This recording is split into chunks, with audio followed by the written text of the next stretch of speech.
हमारे साथ श्री महाकाल तो किस बात की चिंता। हमारे साथ श्री महाकाल तो किस बात की चिंता।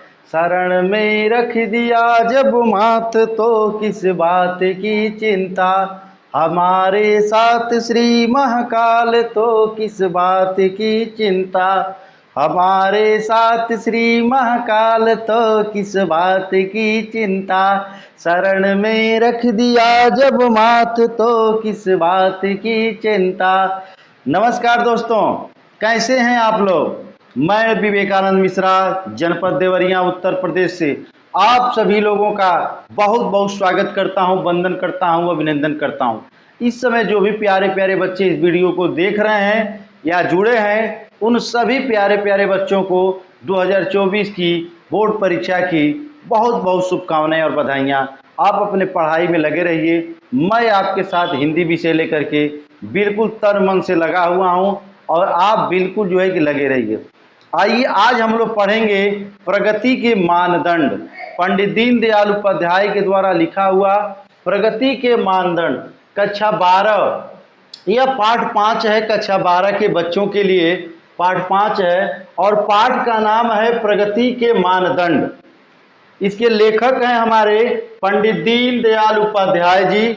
यह केवल कला वर्ग के लिए है, ये ध्यान रखिएगा। जितने बच्चे साइंस साइड के हैं या कॉमर्स साइड के हैं उन बच्चों के लिए लेसन नहीं है, लेकिन आप फिर भी पढ़ेंगे तो कुछ न कुछ आपको ज्ञान जरूर मिलेगा। इसलिए मैं बताया हूं, यह साहित्यिक जो वर्ग है, पहले देखिए हिंदी में साहित्यिक होता था और सामान्य होता था। विज्ञान वर्ग के बच्चों को सामान्य कहा जाता है, जो आज भी कहा जाता है, और आर्ट के जो बच्चे हैं उनको साहित्यिक हिंदी कहा जाता है। लेकिन यूपी बोर्ड ने साहित्यिक जो शब्द है वह हटा दिया है और आज के डेट में जो आर्ट और कला वर्ग के जो बच्चे हैं उनके नाम के आगे कुछ नहीं है और सिर्फ हिंदी है। इसलिए कला वर्ग के बच्चों के लिए है पंडित दीनदयाल उपाध्याय के द्वारा लिखा हुआ प्रगति के मानदंड। तो आइए हम लोग आज ये अपना लेसन शुरू करते हैं। लेकिन लेसन शुरू करने के पहले एक आप लोगों से छोटा सा रिक्वेस्ट है कि प्लीज चैनल पे अगर आप नए आए हैं तो चैनल को सब्सक्राइब करिए, लाइक करिए, कमेंट करिए और ज़्यादा से ज़्यादा शेयर करने का प्रयास करिए। और एक बात और कहूँगा कि जो बेल आइकन की घंटी है उसको जरूर दबा लीजिए। तो आइए अपना हम लोग चैप्टर शुरू करते हैं, प्रगति के मानदंड। यह प्रगति के मानदंड क्या है? सिद्धांत और नीति के संवादित अंग। जो पंडित दीनदयाल उपाध्याय जी हैं उन्होंने जो लेसन लिखा है वह सिद्धांत और नीति पर आधारित एक संपादित लेख है, जिसके लिए एक चैप्टर बनाया गया है। आइए देखते हैं उसमें क्या कहते हैं कि जन्म लेने वाले प्रत्येक व्यक्ति के लिए भरण पोषण की, उसके शिक्षण की जिम्मेदारी समाज के एक जिम्मेदार घटक के नाते अपना योगदान करते हुए अपने विकास में समर्थ हो सके। उसके लिए स्वयं एवं क्षमता की अवस्था में जीविकोपार्जन की, और यदि किसी भी कारण वह संभव न हो तो भरण पोषण की तथा उचित अवकाश की व्यवस्था करने की जिम्मेदारी समाज की होती है। प्रत्येक सभ्य समाज इसका किसी न किसी रूप से निर्वाह करता है। प्रगति के यही मुख्य मानदंड हैं। अतः न्यूनतम जो जीवन स्तर की गारंटी है, शिक्षा, जीविकोपार्जन के लिए रोजगार, सामाजिक सुरक्षा और कल्याण को हमें मूलभूत अधिकार के रूप में स्वीकार करना चाहिए। लेखक क्या कह रहा है, आइए इसको हम लोग समझते हैं। जन्म लेने वाला प्रत्येक व्यक्ति, इस पृथ्वी पर जन्म लेने वाले प्रत्येक व्यक्ति का भरण पोषण करना। देखिए एक स्टेंजा है, इसमें 3 लाइन, तीसरी लाइन में है व्यवस्था करने की जिम्मेदारी समाज की है। उसको आप लोग एक बार अंडरलाइन कर लीजिए, तब इसको हम लोग पढ़ेंगे तो समझ में आएगा। देखिए, जन्म लेने वाले प्रत्येक व्यक्ति का भरण पोषण का मतलब वह भोजन कर सके, वह जीवित रह सके, इसके लिए व्यवस्था करने की जिम्मेदारी किसकी है? समाज की है। कोई भी व्यक्ति इस पृथ्वी पे जो जन्म लिया है, इस समाज में जन्म लिया है, तो उसका भरण पोषण, उसका पोषण, उसको जीवित रहने की जो सारी जिम्मेदारियां हैं वह किसकी है? समाज की है। समाज को उसकी जिम्मेदारियों का वहन करना पड़ेगा। आगे लेखक कह रहा है उसके शिक्षण की, जिससे वह समाज की एक जिम्मेदार घटक के नाते अपना योगदान करते हुए अपने विकास में समर्थ हो सके। इतना ही नहीं, उसके साथ शिक्षा, यानी जो शिक्षा की व्यवस्था है उसको भी करना चाहिए। उसको भी किसको करना है? उसकी भी व्यवस्था समाज को ही करना है। अगर समाज उसकी व्यवस्था नहीं करेगा तो क्या हो जाएगा? वह व्यक्ति शिक्षित नहीं रहेगा, और जब शिक्षित नहीं रहेगा तो क्या करेगा? गलत कार्यों में लिप्त होगा, गलत गलत आचरण करेगा, चोरी करेगा, चमारी करेगा, आतंकवादी बनेगा, बहुत सी गलत गलत चीजें करेगा, और एक दिन समाज के ही जो लोग हैं उन्हीं के घर में चोरी करेगा और गलत गलत कार्य करेगा। उसके लिए स्वस्थ एवं क्षमता की अवस्था में जीविकोपार्जन की जाए। उसको ऐसा शिक्षा दिया जाए जिससे वो अपने स्वास्थ्य और क्षमता की अवस्था में वो अपने को क्या कर सके? जीविकोपार्जन कर सके। जीविकोपार्जन का मतलब कि वह अपना जो है जीवन चला सके, अपना जो है कि भरण पोषण कर सके। और यदि किसी भी कारण से यह संभव नहीं हो पा रहा है तो उसके भरण पोषण की तथा उचित अवकाश की व्यवस्था करने की भी जिम्मेदारी समाज की ही है। अगर किसी भी कारण से मान लीजिए उसके भरण पोषण की जिम्मेदारी नहीं हो पा रहा है तो उसके भरण पोषण यानी उसके भोजन की व्यवस्था करना, उसके लिए कपड़े की व्यवस्था करना, उसके लिए मकान की व्यवस्था करना, यह सारी जिम्मेदारी किसकी होती है? समाज की होती है। प्रत्येक सभ्य समाज इसका किसी न किसी रूप में निर्वाह करता है। ये जो प्रत्येक समाज है वह किसी न किसी रूप में इसको क्या करता है? निर्वाह करता है। प्रगति के यही मुख्य मानदंड हैं। प्रगति मतलब विकास करने का यही क्या है? मानदंड मतलब एक मानक है। अतः न्यूनतम जीवन स्तर की गारंटी, कम से कम जीवन स्तर की गारंटी, जिसमें शिक्षा हो, जीविकोपार्जन के लिए रोजगार हो, जीवन को चलाना है, जीविकोपार्जन करना है, उसको जीवित रहना है, उसको भोजन करना है, वस्त्र पहनना है, मकान उसको चाहिए तो उसको रोजगार चाहिए, समाज में रहना है तो उसको सामाजिक सुरक्षा चाहिए, और कल्याण को हमें मूलभूत अधिकार के रूप में स्वीकार भी करना होगा। लेखक इतनी बातें कह रहा है कि अगर समाज में कोई व्यक्ति है, पृथ्वी पे, इस पृथ्वी पर जन्म लिया है, तो अगर किसी भी कारण से उसके कुछ दिक्कतें हो जाती है, जैसे कोरोना काल आया था। कोरोना काल में बहुत से लोग ऐसे हैं जो रोज कमाते हैं, रोज खाते हैं, सब्जी बेचने वाले हो गए, चाहे रिक्शा चालक हो गए, या जो भी हो गए, वो रोज कमाते हैं और रोज खाते हैं। उनकी व्यवस्था के लिए बहुत सी समाज के लोगों ने आगे बढ़ करके उनकी मदद किया, उनको राशन की व्यवस्था की, उनकी भोजन की व्यवस्था की। इस तरह से समाज के बारे में हमारे पंडित दीनदयाल उपाध्याय जी कह रहे हैं। आइए हम लोग चलते एकात्म मानववाद। एकात्म मानववाद क्या है? कि यह जो आत्मा है एक है, इसी का नाम है एकात्म मानववाद। लेखक क्या कह रहा है? हमारी संपूर्ण व्यवस्था का केंद्र मानव होना चाहिए। हमारी जितनी भी केंद्र है हमको समाज में, वह मानव ही होना चाहिए। उसका केंद्र बिंदु क्या होना चाहिए?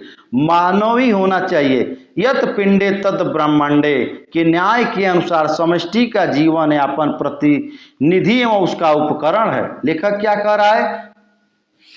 क्या कह रहा है कि एक आत्मा वाला मानव, मानव क्या है? मानव के पास एक ही आत्मा है। या तो वह मजदूर है, गरीब है, या अमीर है, या सर्वोच्च पद पे बैठा हुआ है, उसकी आत्मा क्या है?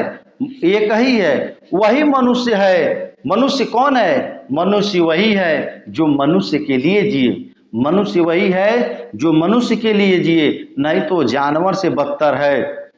आगे क्या कह रहा है? यत पिंडे ब्रह्मते, ये जो पिंड है ना, यही पूरे ब्रह्मांड में है। जो आत्मा मेरे में है, जो पिंड मेरे में है, वही परमात्मा में भी है। हमारे में है, आप में है, वही परमात्मा में भी है। वह बिल्कुल बटा नहीं हुआ है, वह बिल्कुल एक है। भौतिक उपकरण मानव के सुख के साधन है। जो भौतिक उपकरण है वह मानव के सुख का साधन है। जैसे एसी हो गया, फ्रिज हो गया, कूलर हो गया, गद्दा हो गया, ये सब चीजें मानव के साधन हैं, इससे उसको सुख प्राप्त हो सकता है, लेकिन साध्य नहीं है। गद्दा आपको जो है कि आराम दे सकता है, सब कुछ दे सकता है, लेकिन आपको नींद नहीं प्रदान कर सकता। जिस व्यवस्था में भिन्न रुचि लोग का विचार केवल एक औसत मानव से भिन्न भिन्न विचार के लोगों की जो विचार होता है भिन्न भिन्न लोगों का, उनका क्या है, औसत। औसत मतलब एक मानक दर्जे में अथवा शरीर मन बुद्धि आत्मा युक्त अनेक ऐसाड़ुओं से प्रेरित पुरुषार्थशील पूर्ण मानव के स्थान पर एकांगी मानव का ही विचार किया जाए, वह अधूरी है। हमारे पंडित दीनदयाल उपाध्याय कह रहे हैं शरीर मन बुद्धि और आत्मा, यानी चारों में ऐसाड़ुओं का मतलब क्या होता है कि इच्छाएं, इनकी जो इच्छाएं होती हैं सब मिली जुली होनी चाहिए। इनकी ऐसाड़ुएं क्या होती है, सब मिली होनी चाहिए। अगर शरीर है तो शरीर में मन भी होना चाहिए, बुद्धि भी होना चाहिए और आत्मा युक्त तो होनी चाहिए। शरीर प्रेरित, जिसको प्रेरित करती है पूर्ण मानव के स्थान पे, जो पूर्ण मानव है उसके स्थान पर एकांकी यानी एक मानव की विचार किया जाए तो वह क्या है, अधूरा है। हमारे समाज में सबका विकास होना चाहिए, सबके बारे में सोचना चाहिए, यह हम मानव ही कर सकते हैं जो समाज के बारे में। हमारा आधार एकात्म मानव है। हमारा आधार क्या है, एकात्म मानव है। आत्मा एक है, हमारी हो चाहे आपकी हो, आत्मा और परमात्मा, इसके अलावा कुछ नहीं है। गरीबी अमीरी एक अलग विषय है, जो अनेक एकात्म मानवतावाद के आधार पर हमें जीवन की सभी व्यवस्थाओं का विकास करना है। हमको एकात्म मानवतावाद, हमारी आत्मा क्या है, एक है, इसकी हमको परिभाषा लेकर चलनी है। सबके साथ हमको यही विकास करना है कि आधार पर हमको जीवन की सभी व्यवस्थाओं का विकास करना है, क्योंकि ये आत्मा जो है, आत्मा में एक ही जीव है। लेखक हमारा आह्वान क्या कर रहा है, आइए आगे देखते हैं। आह्वान करते हैं, हम लोग से आह्वान करते हैं। आह्वान का मतलब क्या होता है, हम लोग से रिक्वेस्ट एक तरह से कह लीजिए, कहते हैं आह्वान, कहते हैं रिक्वेस्ट करते हैं कि भारत के अधिकांश राजनीतिक दल, जो भारत के अधिकांश राजनीतिक दल हैं, जैसे जो पार्टियां होती हैं, जैसे कांग्रेस हुई, भाजपा हुई, सपा हुई, बसपा हुई, या अन्य जैसे राजनीतिक दल होते हैं, इनको राजनीतिक दल कहा जाता है। पाश्चात्य विचारों को लेकर ही चलते हैं। पाश्चात्य का मतलब क्या होता है, जो पश्चिमी देश हैं, जो हमारे देश से पश्चिम की दिशा में पड़ते हैं, जैसे इंग्लैंड हो गया, अमेरिका हो गया, जो पश्चिमी देश हैं, उनके विचारों को लेकर के क्या करते हैं, चलते हैं। वे वहाँ किसी न किसी राजनीतिक विचारधारा से संबंध एवं वहाँ के दलों की अनुकृति मात्र है। लेखक हमारा क्या कर रहा है, वहाँ के किसी न किसी राजनीतिक दल की विचारधारा से वो संबंध रखते हैं। जो पश्चिमी देश है वहाँ के किसी न किसी राजनीतिक दल से वो क्या करते हैं, उनकी विचारधारा को रखते हैं और उनकी अनुकृति भी करते हैं। अनुकृति का मतलब होता है नकल। तो वे क्या करते हैं, उनकी विचारधारा से नकल भी करते हैं। वे भारत की मनीषा को पूर्ण नहीं कर सकते। भारत की मनीषा, मनीषा का मतलब क्या होता है, कौन बताएगा, बोलिए, कोई बताएगा। भारत की मनीषा, मनीषा का मतलब होता है इच्छा, मन, ये सब क्या है, जिसको मनीषा कहा गया है, को मनीषा को पूर्ण नहीं कर सकते और नौ चौराहे पर खड़े विश्व मानव का मार्गदर्शन कर सकते हैं। ये चौराहे पर खड़े विश्व मानव कौन है भाई, जो चौराहे पर खड़े हमारे गरीब लोग हैं, जो भीख मांगते हैं, जो कमजोर बल के लोग हैं, उनके लिए लेखक कह रहा है कि उनका ये लोग मार्गदर्शक नहीं कर सकते, उनके लिए कोई व्यवस्था नहीं कर सकते। उनके लिए क्या कर सकते, उनके लिए कोई व्यवस्था ये लोग नहीं कर सकते, उनकी गरीबी को दूर नहीं कर सकते, वो कुछ नहीं कर सकते। भारतीय संस्कृति के प्रति निष्ठा रखने वाले, भारतीय जो संस्कृति है उसके प्रति निष्ठा यानी मान सम्मान रखने वाले कुछ राजनीतिक दल भी हैं। लेखक क्या कह रहा है कि भारतीय संस्कृति के प्रति निष्ठा रखने वाले कुछ राजनीतिक दल भी हैं। कुछ राजनीतिक क्या है, दल भी हैं, किंतु वे भारतीय संस्कृति की सनातनता को उसकी गतिहीनता समझ बैठे। बने रहने का भाव, जो हिंदू धर्म है, जो हमारी भारतीय संस्कृति है, इसमें केवल सनातन धर्म ही है जो गतिहीन है, जिसमें गति नहीं है, उसको गतिहीन समझ लिए हैं। मतलब जो हमारे राजनीतिक दल है उसको गतिहीन समझ लिए हैं, इसमें कुछ नहीं है, इसको छोड़ दिया जाए। और इसलिए बीते युग की रूढ़ियों, यानी बीते समय की जो रूढ़ियां हैं, अंधविश्वास हैं अथवा यथास्थिति का समर्थन करते हैं, और उनका जो क्या करते हैं, समर्थन करते हैं। जो बीते हुए समय है उसका वो लोग समर्थन करते हैं। संस्कृति के क्रांतिकारी तत्व की ओर उनकी दृष्टि नहीं जाती। जो संस्कृति के क्रांतिकारी तत्व हैं, जो हमारे संस्कृति को बचाए हुए हैं, जो हमारी संस्कृतियों को जिंदा रखे, उनकी तरफ उनकी नजरें बिल्कुल नहीं जाती। उनकी दृष्टि क्या होती है, उनकी तरफ बिल्कुल नहीं जाती। और वास्तव में समाज में प्रचलित अनेक कुरीतियों का मतलब होता है बुराइयां, जैसे छुआछूत, जाति भेद, दहेज, मृत्यु भोज, नारी की अवमानना आदि भारतीय संस्कृति और समाज के स्वास्थ्य की सूचक नहीं है। ये जितनी चीजें हैं ना, जितनी भी बुराइयां हैं, जितनी भी कुरीतियां हैं, वह समाज के लिए अच्छी नहीं है, समाज के स्वास्थ्य के लिए उत्तम नहीं है, बल्कि यह रोग के लक्षण है, यह बीमारियों के क्या है, लक्षण है। भारत ने अनेक महापुरुष जिनकी भारतीय परंपरा और संस्कृति के प्रति अनन्य निष्ठा थी।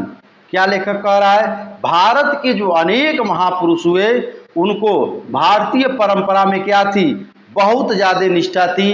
भारतीय संस्कृति में उनको बहुत ज्यादा निष्ठा भी थी। इन बुराइयों के विरुद्ध वो लड़े। कौन कौन सी बुराइयां, छुआछूत, जाति भेद, मृत्यु भोज और नारी अवमानना के प्रति वो क्या किए, लड़े। आज के अनेक आर्थिक और सामाजिक विधानों की हम जांच कर लें, आज के समय की जो आर्थिक और सामाजिक जो विधान है, अगर हम उनकी जांच पड़ताल कर लें तो हमको पता चलता है कि वे हमारी संस्कृति, जो हमारी संस्कृति है, चेतना के क्षीण होने के बाद भी, चेतना के क्षीण का मतलब क्या होना है, नष्ट होने के बाद भी, परेशान होने के बाद भी, युगानुकूल परिवर्तन और परिवर्धित की कमी से बनी हुई रूढ़ियों, परखियों के साथ संघर्ष की प्रवृत्ति से उत्पन्न मांग को पूरा करने के लिए अपनाए गए उपाय अथवा परखियों द्वारा थोपी गई या उनका अनुकरण कर स्वीकार की गई व्यवस्थाएं मात्र हैं। लेखक क्या कह रहा है कि युगानुकूल, युगानुकूल मतलब वर्तमान समय से परिवर्तित, युगानुकूल मतलब वर्तमान समय से परिवर्तित, और परिवर्तन का मतलब होता है इसको आगे बढ़ाना, चेंज करना। कमी से बनी हुई रूढ़ियों, रूढ़ियों जो है,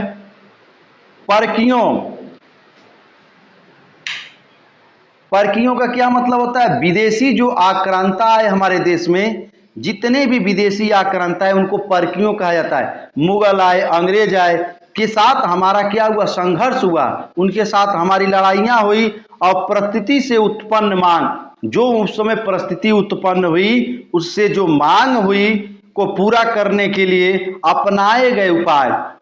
जैसे हमारे यहाँ पर्दा प्रथा नहीं थी, घूंघट नहीं था, लेकिन मुगलों के आगमन के कारण, मुगलों के आक्रमण के कारण हमारी बहन बेटियों को जो है कि क्या करते थे, हर ले जाते थे। इसीलिए हम लोग अपनी बहन बेटियों को बचाने के लिए उनको पर्दा में रखने लगे। इसी के कारण अपनाए गए अथवा परखियों द्वारा थोपी गई। ये विदेशी आक्रांता किया कि हमारे ऊपर जबरदस्ती थोप दिए कि नहीं ये तुमको करना ही करना है, या उनका अनुकरण कर। देखिए तीन तरह से बता रहा है, हमको अपने तरह से उनसे बचना है, जितने भी आक्रांता है उनसे हमको बचना भी है, या परिस्थिति के अनुसार हम कर लिए गए, या हमारे ऊपर जबरदस्ती क्या हुआ, थोप दिया गया, या हम उनका अनुसरण कर लिए, मतलब सीख लिए, स्वीकार कर लिए। भारतीय संस्कृति के नाम पर उन्हें जिंदा रखा जा सकता है। भारतीय संस्कृति के नाम पर उन्हें क्या किया जाए, जिंदा रखा जा सकता है। एकात्म मानव विचार भारतीय और भारत बाह्य सभी विचारधाराओं की सम्यक आकलन करके चलता है। सम्यक का मतलब होता है समान, सम्यक का मतलब ठीक ठाक से समान। एकात्म मानव विचार, मानव का मैं बताया ना, मानव का एकात्म विचार है। हमारे पंडित दीनदयाल उपाध्याय जी कह रहे हैं मानव का विचार एकात्मवाद का है, एक आत्मा वाला है। भारतीय और भारत के बाहर सभी चिंताधाराओं, चिंतन करने वाले सम्यक, सम्यक मतलब क्या होता है, ठीक ठाक से आकलन करके, ठीक ठाक से आकलन करके चलता है। उनकी शक्ति और दुर्बलताओं को भी परखता है, उनके अंदर कितनी शक्ति है, दुर्बलता का मतलब होता है कमजोरी, उनके अंदर कितनी कमजोरी है कि परखता है, मतलब जांचता है। और एक ऐसा मार्ग प्रशस्त करता है, एक ऐसे रास्ते पर वो दिखाता है जो मानव को अब तक के उसके चिंतन, अनुभव और उपलब्धि की मंजिल से आगे बढ़ा सके। उनके पास क्या है, चिंतन करने के लिए, किसी चीज के बारे में चिंतन करना है, मनन करना है, अनुभव करना है, एक्सपीरियंस करना है, और उपलब्धि यानी जो उनको हासिल हुआ उस मंजिल से उनको क्या करना है, आगे बढ़ना है। पाश्चात्य जगत ने भौतिक उन्नति तो की, हमारे जो पश्चिमी देश के लोग हैं उन्होंने तो उन्नति की, किंतु उसकी आध्यात्मिक अनुभूति बिछड़ गई। जो धर्म से जुड़ी हुई आधुनिकता है, जो धर्म से जुड़ी हुई पूजा पाठ है, वह क्या हुआ, पिछड़ गई। भारत भौतिक दृष्टि से पिछड़ गया, पाश्चात्य देश के लोग भौतिक दृष्टि से आगे बढ़े और आध्यात्मिक देश से पिछड़ गए, और हमारा देश भौतिक चीजों से पिछड़ा और आध्यात्मिकता में क्या हुआ, बना रहा। लेकिन उसकी आध्यात्मिकता शब्द मात्र रह गई, किसकी, विदेशों की, जो पश्चिमी देश है। नायमता बलहीने लक्ष्य, क्या इसके लिए कहा गया है लेखक कि बल के अभाव में, बल के अभाव में आत्मा भी नहीं रह पाती। अगर बल में कमी है, बल में अभाव है, तो आत्मा भी नहीं रह सकती। आसक्त आत्मा अनुभूति कर सकता है, ये आत्मा जो है अनुभूति नहीं कर सकती, इसमें बल चाहिए। बिना अभ्युदय के निश्रेयस की सिद्धि नहीं होती।